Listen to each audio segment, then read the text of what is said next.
जय जय श्री सीताराम। स्वागत है आप सभी भक्तों का हमारे यूट्यूब चैनल पंडित जी प्राचीन ज्ञान के। प्यारे भक्तों, मैं बहुत ज्यादा अपने जीवन से परेशान था क्योंकि मेरा कोई काम धंधा भी नहीं चल पा रहा। प्यारे भक्तों, आपको बता दें कि मैं एक एक रुपये के लिए तरस रहा था। इतना परेशान हो गया था कि घर वाले मुझसे बात तक नहीं करते, क्योंकि भक्तों घर चलाने के लिए भी धन की आवश्यकता होती है। आपको बता दें, मैं दिन रात यही सोचता था कि कहां से क्या हो और कैसे धन प्राप्त किया जाए और उसके लिए मुझे क्या करना पड़ेगा। इन सब बातों को मैं बड़ी गहराई से सोचता रहता।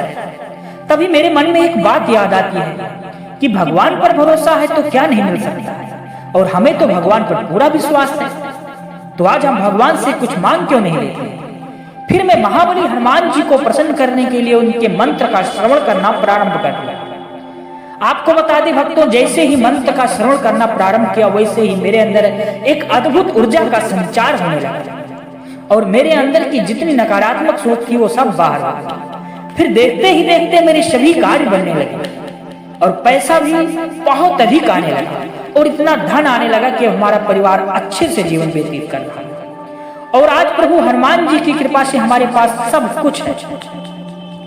इतना पैसा जितना मैं कभी सोचा नहीं। ये सब हमारे प्रभु हनुमान जी की कृपा और आशीर्वाद है और उनके मंत्रों का चमत्कार। प्यारे भक्तों, मैं तो आपको यही सलाह देता हूं कि आज मेरी बात मान लीजिए, और यदि आप गरीबी से बहुत ज्यादा परेशान हैं तो एक बार इस मंत्र को श्रवण कर लीजिए, आपका कल्याण हो जाएगा। बस आपको करना क्या है, आप अपने घर या दुकान जहां पर वहां पर इस मंत्र को एक बार अपने मोबाइल फोन में चलाकर पूरा 108 बार श्रवण कर लेना। आपको तुरंत असर दिखना चालू हो जाएगा। तो चलिए इस मंत्र का श्रवण करते हैं और आप अभी प्रैक्टिकल करके देख सकते हैं। परंतु भक्तों, इससे पहले आपको बता दें कि अगर आप भी चाहते हैं कि बजरंगबली की कृपा हमारे और हमारे जीवन के ऊपर हमेशा हमेशा के लिए बनी रहे, तो दिल से एक लाइक इस वीडियो को अवश्य करें और कमेंट बॉक्स में जय श्री राम जय हनुमान जी महाराज लिखकर अपनी हाजिर लगाना तो बिल्कुल भी न भूलें। और ऐसे ही सनातन धर्म को आगे बढ़ाने के लिए हमारे चैनल को जरूर सब्सक्राइब करें। चलिए इस महाबलशाली मंत्र का जाप शुरू करते हैं। ओम नमो हनुमते रुद्रावताराय सर्वरोगहाराय सर्ववशीकरणाय रामदूताय धनं ददातु स्वाहा। ओम नमो हनुमते रुद्रावताराय सर्वरोगहाराय सर्ववशीकरणाय रामदूताय धनं ददातु स्वाहा। ओम नमो हनुमते रुद्रावताराय सर्वरोगहाराय सर्ववशीकरणाय रामदूताय धनं ददातु स्वाहा। ओम नमो हनुमते रुद्रावताराय सर्वरोगहाराय सर्ववशीकरणाय रामदूताय धनं ददातु स्वाहा। ओम नमो हनुमते रुद्रावताराय सर्वरोगहाराय सर्ववशीकरणाय रामदूताय धनं ददातु स्वाहा। ओम नमो हनुमते रुद्रावताराय सर्वरोगहाराय सर्ववशीकरणाय रामदूताय धनं ददातु स्वाहा। ओम नमो हनुमते रुद्रावताराय सर्वरोगहाराय सर्ववशीकरणाय रामदूताय धनं ददातु स्वाहा। ओम नमो हनुमते रुद्रावताराय सर्वरोगहाराय सर्ववशीकरणाय रामदूताय धनं ददातु स्वाहा। ओम नमो हनुमते रुद्रावताराय सर्वरोगहाराय सर्ववशीकरणाय रामदूताय धनं ददातु स्वाहा। ॐ नमो हनुमते रुद्रावताराय सर्वरोगहाराय सर्ववशीकरणाय रामदूताय धनं ददातु स्वाहा। ॐ नमो हनुमते रुद्रावताराय सर्वरोगहाराय सर्ववशीकरणाय रामदूताय धनं ददातु स्वाहा। ॐ नमो हनुमते रुद्रावताराय सर्वरोगहाराय सर्ववशीकरणाय रामदूताय धनं ददातु स्वाहा। ॐ नमो हनुमते रुद्रावताराय सर्वरोगहाराय सर्ववशीकरणाय रामदूताय धनं ददातु स्वाहा। ॐ नमो हनुमते रुद्रावताराय सर्वरोगहाराय सर्ववशीकरणाय रामदूताय धनं ददातु स्वाहा। ॐ नमो हनुमते रुद्रावताराय सर्वरोगहाराय सर्ववशीकरणाय रामदूताय धनं ददातु स्वाहा। ॐ नमो हनुमते रुद्रावताराय सर्वरोगहाराय सर्ववशीकरणाय रामदूताय धनं ददातु स्वाहा।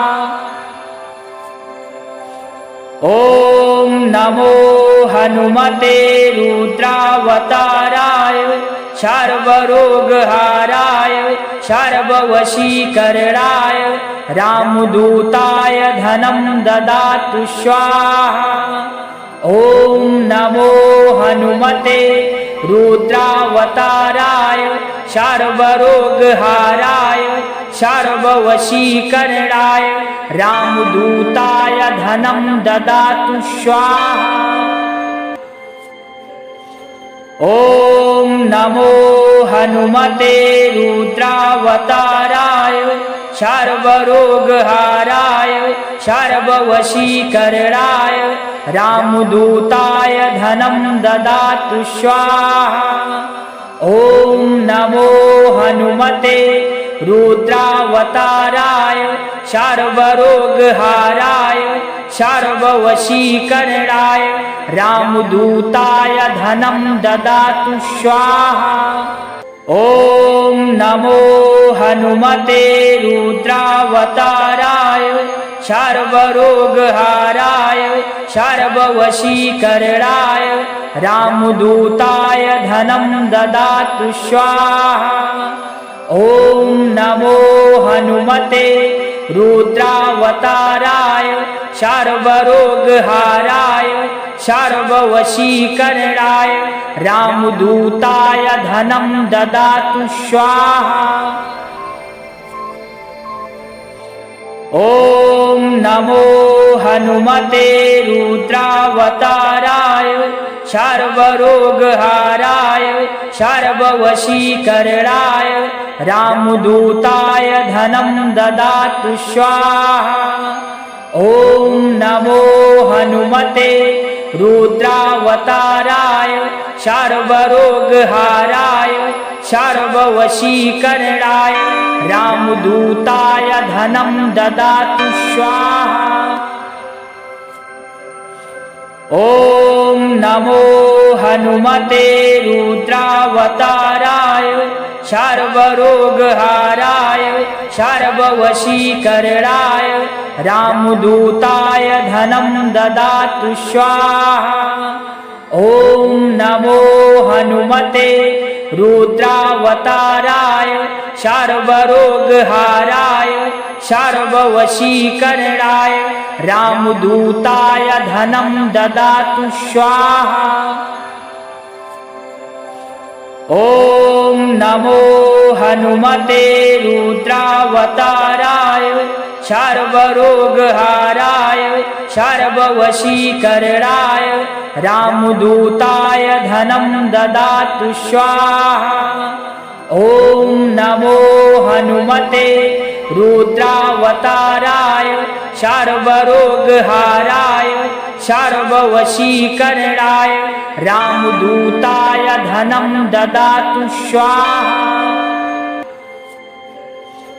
ॐ नमो हनुमते रुद्रावताराय सर्वरोगहाराय सर्ववशीकरणाय रामदूताय धनं ददातु स्वाहा। ॐ नमो हनुमते रुद्रावताराय सर्वरोगहाराय सर्ववशीकरणाय रामदूताय धनं ददातु स्वाहा। ॐ नमो हनुमते रुद्रावताराय सर्वरोगहाराय सर्ववशीकरणाय रामदूताय धनं ददातु स्वाहा। ॐ नमो हनुमते रुद्रावताराय सर्वरोगहाराय सर्ववशीकरणाय रामदूताय धनं ददातु स्वाहा। ॐ नमो हनुमते रुद्रावताराय सर्वरोगहाराय सर्ववशीकरणाय रामदूताय धनं ददातु स्वाहा। ॐ नमो हनुमते रुद्रावताराय सर्वरोगहाराय सर्ववशीकरणाय रामदूताय धनं ददातु स्वाहा। ॐ नमो हनुमते रुद्रावताराय सर्वरोगहाराय सर्ववशीकरणाय रामदूताय धनं ददातु स्वाहा। ॐ नमो हनुमते रुद्रावताराय सर्वरोगहाराय सर्ववशीकरणाय रामदूताय धनं ददातु स्वाहा। ॐ नमो हनुमते रुद्रावताराय सर्वरोगहाराय सर्ववशीकरणाय रामदूताय धनं ददातु स्वाहा। ॐ नमो हनुमते रुद्रावताराय सर्वरोगहाराय सर्ववशीकरणाय रामदूताय धनं ददातु स्वाहा। ॐ नमो हनुमते रुद्रावताराय सर्वरोगहाराय सर्ववशीकरणाय रामदूताय धनं ददातु स्वाहा। ॐ नमो हनुमते रुद्रावताराय सर्वरोगहाराय सर्ववशीकरणाय रामदूताय धनं ददातु स्वाहा। ॐ नमो हनुमते रुद्रावताराय सर्वरोगहाराय सर्ववशीकरणाय रामदूताय धनं ददातु स्वाहा। ॐ नमो हनुमते रुद्रावताराय सर्वरोगहाराय सर्ववशीकरणाय रामदूताय धनं ददातु स्वाहा। ॐ नमो हनुमते रुद्रावताराय सर्वरोगहाराय सर्ववशीकरणाय रामदूताय धनं ददातु स्वाहा। ॐ नमो हनुमते रुद्रावताराय सर्वरोगहाराय सर्ववशीकरणाय रामदूताय धनं ददातु स्वाहा। ॐ नमो हनुमते रुद्रावताराय सर्वरोगहाराय सर्ववशीकरणाय रामदूताय धनं ददातु स्वाहा। ॐ नमो हनुमते रुद्रावताराय सर्वरोगहाराय सर्ववशीकरणाय रामदूताय धनं ददातु स्वाहा। ॐ नमो हनुमते रुद्रावताराय सर्वरोगहाराय सर्ववशीकरणाय रामदूताय धनं ददातु स्वाहा। ॐ नमो हनुमते रुद्रावताराय सर्वरोगहाराय सर्ववशीकरणाय रामदूताय धनं ददातु स्वाहा। ॐ नमो हनुमते रुद्रावताराय सर्वरोगहाराय सर्ववशीकरणाय रामदूताय धनं ददातु स्वाहा। ॐ नमो हनुमते रुद्रावताराय सर्वरोगहाराय सर्ववशीकरणाय रामदूताय धनं ददातु स्वाहा। ॐ नमो हनुमते रुद्रावताराय सर्वरोगहाराय सर्ववशीकरणाय रामदूताय धनं ददातु स्वाहा। ॐ नमो हनुमते रुद्रावताराय सर्वरोगहाराय सर्ववशीकरणाय रामदूताय धनं ददातु स्वाहा। ॐ नमो हनुमते रुद्रावताराय सर्वरोगहाराय सर्ववशीकरणाय रामदूताय धनं ददातु स्वाहा। ॐ नमो हनुमते रुद्रावताराय सर्वरोगहाराय सर्ववशीकरणाय रामदूताय धनं ददातु स्वाहा। ॐ नमो हनुमते रुद्रावताराय सर्वरोगहाराय सर्ववशीकरणाय रामदूताय धनं ददातु स्वाहा। ॐ नमो हनुमते रुद्रावताराय सर्वरोगहाराय सर्ववशीकरणाय रामदूताय धनं ददातु स्वाहा। ॐ नमो हनुमते रुद्रावताराय सर्वरोगहाराय सर्ववशीकरणाय रामदूताय धनं ददातु स्वाहा। ॐ नमो हनुमते रुद्रावताराय सर्वरोगहाराय सर्ववशीकरणाय रामदूताय धनं ददातु स्वाहा।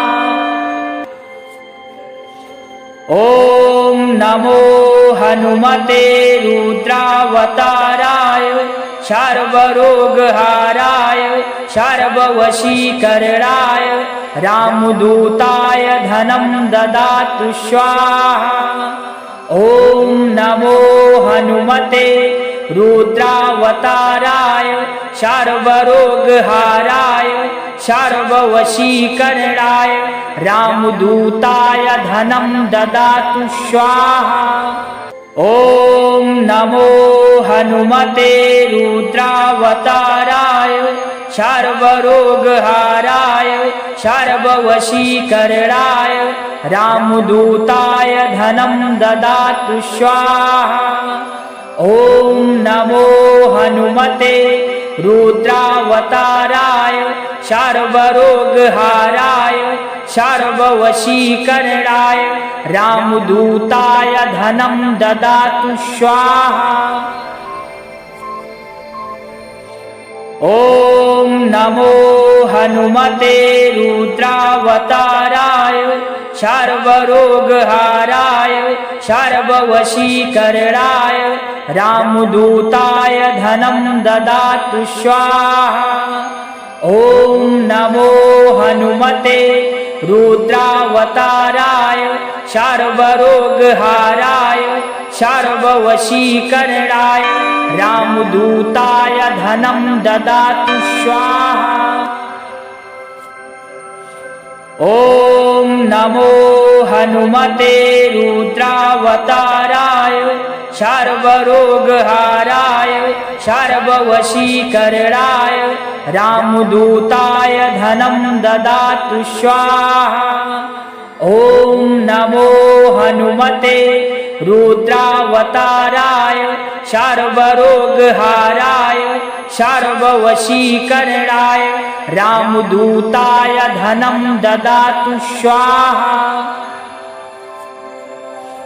ॐ नमो हनुमते रुद्रावताराय सर्वरोगहाराय सर्ववशीकरणाय रामदूताय धनं ददातु स्वाहा। ॐ नमो हनुमते रुद्रावताराय सर्वरोगहाराय सर्ववशीकरणाय रामदूताय धनं ददातु स्वाहा। ॐ नमो हनुमते रुद्रावताराय सर्वरोगहाराय सर्ववशीकरणाय रामदूताय धनं ददातु स्वाहा। ॐ नमो हनुमते रुद्रावताराय सर्वरोगहाराय सर्ववशीकरणाय रामदूताय धनं ददातु स्वाहा।